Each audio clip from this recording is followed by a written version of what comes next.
बिस्मिल्लाहिर्रहमानिर्रहीम। अस्सलाम वालेकुम स्टूडेंट्स। आज का हमारा एटॉमिक स्ट्रक्चर का लेक्चर नंबर 8 है जी। टॉपिक आज का हमारा टॉपिक है charge to mass ratio of cathode raise.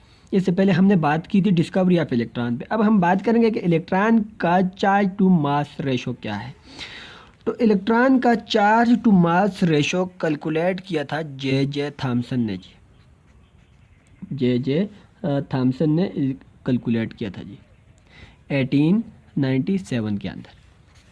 अब जी जे जे थॉमसन ने एक स्पेशल डिस्चार्ज ट्यूब यूज़ की थी और उसके अंदर उसने at a time electric field, ठीक है जी, उसने at a time electric field और मैग्नेटिक फील्ड को एट ए टाइम यूज़ किया था। ठीक है जी, यानी जे जे थॉमसन ने डिस्चार्ज ट्यूब के अंदर ये इलेक्ट्रिक फील्ड की दो प्लेट्स और ये magnetic field at a time discharge tube के अंदर यूज़ किया था। और ठीक है जी, और इसने अगर अपरेटस की हम चेक करें तो ये देखें जी, ये कैथोड और एनोड हैं, इसके हाई वोल्टेज के साथ कनेक्ट हैं। ठीक है जी, और उसके अंदर इलेक्ट्रिक फील्ड जबकि magnetic field at a time use की हुई है। अब इसने क्या किया जी, अब इसका हम प्रोसीजर चेक करते हैं जी। अब सबसे पहला मेथड इसने यह किया कि इसने जिस वक्त इलेक्ट्रिक फील्ड को भी ऑफ रखा, मैग्नेटिक फील्ड भी ऑफ है। अब चेक करें जी, यहाँ पर ये जो मैग्नेटिक फील्ड है, मैग्नेटिक फील्ड भी ऑफ है और इलेक्ट्रिक फील्ड भी ऑफ है जी। जिस वक्त दोनों ऑफ थी तो रिजल्ट क्या था जी, हमने यह देखने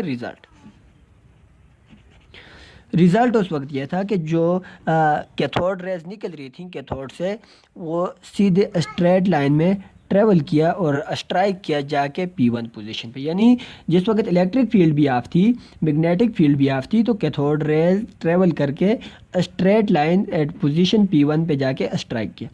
अब देखें जी, ये कैथोड रेज, यहाँ से बहुत सी कैथोड रेज निकल रही है, यहाँ से सिर्फ हम एक कैथोड रेज को आगे लेके जा रहे हैं। यानी हम यहाँ पे एक इसे वो यूज़ कर रहे हैं जिसके अंदर सिर्फ सिंपल एक होल है और उससे सिर्फ एक ही रेज पास हो रही है। तो जिस वक्त इलेक्ट्रिक फील्ड भी ऑफ, मैग्नेटिक फील्ड भी ऑफ, तो रिज़ल्ट क्या था कि कैथोड रेज ने जाके स्ट्राइक किया एट पोजीशन P1। अब देखते हैं जी, इलेक्ट्रिक फील्ड को उसने ऑन रखा, मैग्नेटिक फील्ड ऑफ है जी। अब दूसरा पॉइंट है जी, ये पहला पॉइंट था, दूसरा पॉइंट। अब जी उसने इलेक्ट्रिक फील्ड को ऑन रखा, मैग्नेटिक फील्ड को ऑफ रखा। अब जी जिस वक्त इलेक्ट्रिक फील्ड ऑन है तो हमें पता है कि इलेक्ट्रॉन के ऊपर नेगेटिव चार्ज है, तो कैथोड रेज जैसे ही आई तो ये डिफ्लेक्ट हुई toward positive plate of magnetic field. Magnetic field के पॉजिटिव प्लेट पे जाके पॉजिटिव प्लेट की तरफ अट्रैक्ट हुई क्योंकि इलेक्ट्रॉन के ऊपर नेगेटिव चार्ज था। तो दूसरा पॉइंट आपने यह कहना है कि जिस वक्त इलेक्ट्रिक फील्ड ऑन थी, मैग्नेटिक फील्ड ऑफ थी, तो इलेक्ट्रिक फील्ड का जो पॉजिटिव प्लेट थी कैथोड रेज उसकी तरफ डिफ्लेक्ट हुई क्योंकि कैथोड रेज के ऊपर नेगेटिव चार्ज था और इसने जाके फ्लोरेसेंट स्क्रीन के ऊपर स्ट्राइक किया एट पोजीशन P2। तो हम रिजल्ट में यह लिखेंगे कि दूसरी बात, जिस वक्त इलेक्ट्रिक फील्ड ऑन थी, मैग्नेटिक फील्ड ऑफ थी, तो इसने जाके स्ट्राइक किया एट पोजीशन P2। अब हम देखते हैं जी, इलेक्ट्रिक फील्ड को ऑफ रखा, अब इलेक्ट्रिक फील्ड ऑफ है जी। तीसरा पॉइंट, मैग्नेटिक फील्ड उसने ऑन रखा।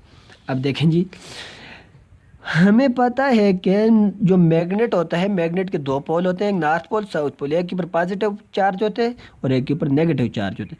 अब जी इलेक्ट्रिक फील्ड क्या है, ऑफ है जी। ठीक है जी, मैग्नेटिक फील्ड ऑन है, तो मैग्नेटिक फील्ड जिस वक्त ऑन है तो ये डिफ्लेक्ट हुई toward positive pole of a magnet और स्ट्राइक किया जाके एट पोजीशन P3। तो रिजल्ट में हम यह लिखेंगे कि इसने जाके स्ट्राइक किया एट पोजीशन P3। आपने यह कहना है, ये तीन जो अभी तक हमने जो बात की, जिस वक्त इलेक्ट्रिक फील्ड मैग्नेटिक फील्ड दोनों ऑफ थी तो कैथोड रेज ट्रेवल कर रही थी स्ट्रेट लाइन में और जाके स्ट्राइक कर रही थी P1 पे। अब इलेक्ट्रिक फील्ड ऑन है, मैग्नेटिक फील्ड ऑफ है, तो स्ट्राइक कर रही जाके P2 पे क्योंकि अट्रैक्ट हुई toward positive plate of electric field. अब इलेक्ट्रिक फील्ड ऑफ है, मैग्नेटिक फील्ड ऑन है, तो जाके स्ट्राइक हुई एट पोजीशन P3। ठीक है जी। अब जी चौथा रिजल्ट उसने यह किया, इस बात को समझने आपने कि उसने जी इलेक्ट्रिक फील्ड को भी ऑन रखा, मैग्नेटिक फील्ड को भी ऑन रखा और इस तरीके से एडजस्ट किया। अब इलेक्ट्रिक फील्ड भी ऑन है, मैग्नेटिक फील्ड भी ऑन है, दोनों को इस तरीके से एडजस्ट किया कि जो कैथोड रेज निकल रही थी ये दोबारा जाके स्ट्राइक करे एट पोजीशन P1। यानी तो हमने यह लिखना जी। अब देखें, इस बात को समझना है कि जिस वक्त इलेक्ट्रिक फील्ड भी आन, मैग्नेटिक फील्ड भी आन, इस तरीके से एडजस्टमेंट की जे थॉमसन ने कि जो कैथोड रेज थी दोबारा उसने ट्रेवल किया स्ट्रेट लाइन के ऊपर और जाके स्ट्राइक किया एट पोजीशन P1।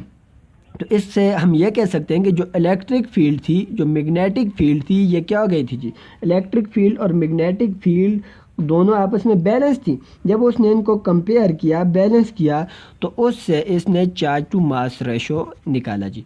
तो उसने जाके यह लिखा कि charge to mass ratio equal to E divided by B square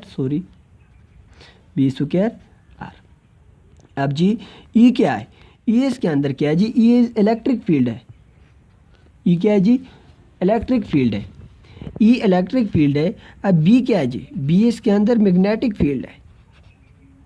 यानी देखिए उसने जो इलेक्ट्रिक फील्ड और मैग्नेटिक फील्ड दोनों को कंपेयर करके इक्वेशन दी कि charge to mass ratio equal to E by B square R. B उसने कहा E is the electric field and B is the magnetic field. और आर उसने कहा कि आर जो है ये रेडियस है जी, ये इलेक्ट्रॉन का रेडियस है मैग्नेटिक फील्ड के अंदर। E इज द इलेक्ट्रॉन का रेडियस है मैग्नेटिक फील्ड के अंदर, ठीक है जी। और फाइनली उसने तो E की वैल्यू पुट की, B की वैल्यू पुट की, R की वैल्यू पुट की। R की वैल्यू उसने कैलकुलेट की थी जी डिस्प्लेसमेंट ऑफ इलेक्ट्रॉन की, जो यानी मैग्नेटिक फील्ड के अंदर इलेक्ट्रॉन की डिस्प्लेसमेंट हो रही थी उससे, और डायमेंशन ऑफ ट्यूब से उसने R की वैल्यू कैलकुलेट की। और फाइनली उसने कहा कि charge to mass ratio of electron किसकी इक्वल है जी, 1.758 मल्टीप्लाई बाय 10⁻11 कूलम पर kg। तो उसने यह बात की कि charge to mass ratio of electron equal है 1.758 मल्टीप्लाई बाय 10⁻11 कूलम पर kg। अब उसने कैसे कैलकुलेट किया, तमाम स्टोरी आपके माइंड में होनी चाहिए कि जे थॉमसन ने कैलकुलेट किया electric field magnetic field special tube के अंदर इस तरीके से अरेंज की कि दोनों एट ए टाइम वो यूज़ कर रहा था। उसने जी इलेक्ट्रिक फील्ड को कनेक्ट किया हाई वोल्टेज के साथ, कैथोड एनोड, ठीक है जी, ताकि एनोड और कैथोड इस वजह से कि ताकि कैथोड रेज निकल सकें। उसके अंदर पर इलेक्ट्रिक फील्ड भी थी, मैग्नेटिक फील्ड भी थी। तो उसके 4 रिजल्ट आपने देखे और उससे उसने ये कैलकुलेट किया जी। अब जी उसने ये तो कैलकुलेट कर लिया था चार्ज टू मास रेशो, यानी इलेक्ट्रॉन के जो चार्ज और मास के दरमियान जो कैलकुलेट की थी उसने रेशो कैलकुलेट की थी। उसने कहा था कि ये इक्वल है 1.758 मल्टीप्लाई बाय 10⁻11 कूलम पर kg। लेकिन वो इलेक्ट्रॉन का चार्ज अकेले कैलकुलेट नहीं कर सकता था। तो इलेक्ट्रॉन का जो चार्ज था, चार्ज ऑफ इलेक्ट्रॉन कैलकुलेट जिसने किया उसका नाम था R.A. मिलिकॉन। R.A. मिलिकॉन ने, आपने ये कहना कि J Thomson was unable to determine the charge of electron separately. उसने सिर्फ इलेक्ट्रॉन के चार्ज को सेपरेटली कैलकुलेट नहीं कर सकता था। तो उसके R.A. मिलिकॉन ने अपने फेमस ऑयल ड्रॉप एक्सपेरिमेंट के ज़रिए कैलकुलेट किया। ऑयल ड्रॉप एक्सपेरिमेंट, इसके ऊपर मैंने लेक्चर बना लिया जी, उसका लिंक डिस्क्रिप्शन में दे दूंगा, आपने वहाँ से देखना जी।